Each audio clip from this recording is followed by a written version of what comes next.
Hey guys, what's up? Hope everybody's having a good day out there today. Welcome back for another intuitive angling tip, and I got a really good one for you guys today.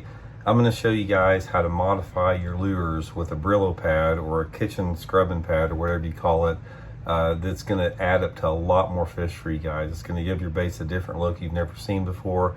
This is a trick that I've been using for over 25 years.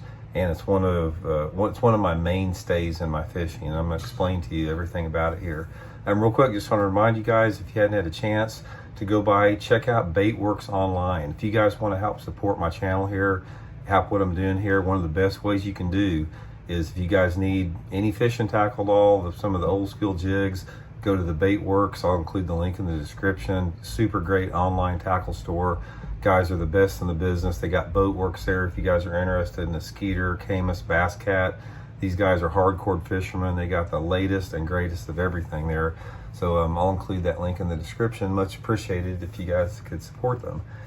Okay guys, let's talk a little bit about the Brillo pad, kitchen scrubbing pad, what I'm talking about here. This is the one that I use right here.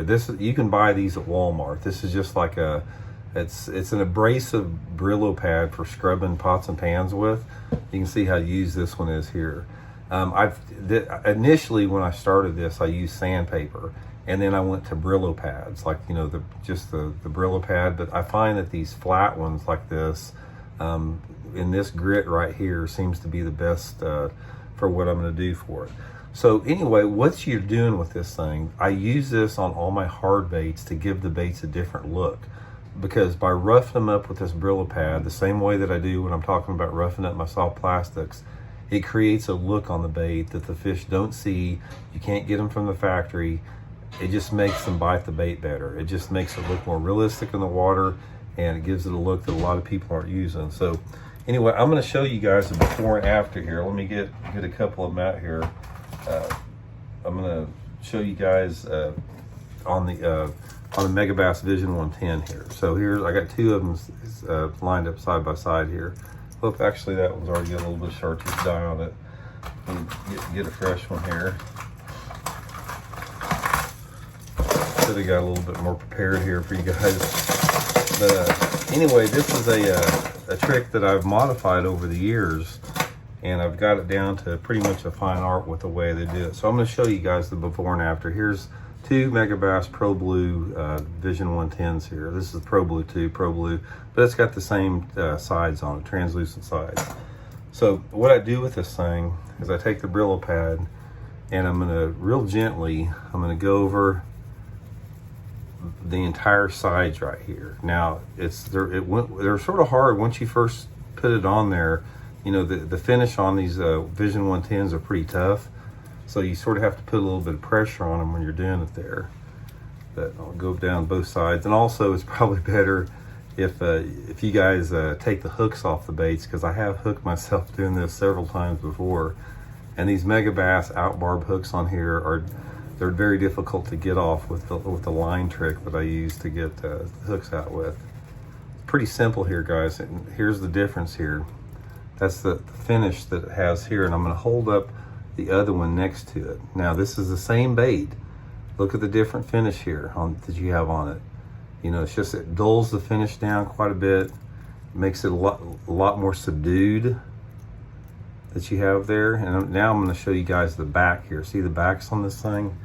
You can do the same thing with the backs. And I hardly ever fish a jerkbait without doing this. I mean, it's for me, it's a confidence thing. I just got a lot of confidence that it gives me just a look that the fish have not seen on some of the other baits here. Again, what this does is it dulls the back down. See the back's dulled down a little bit more.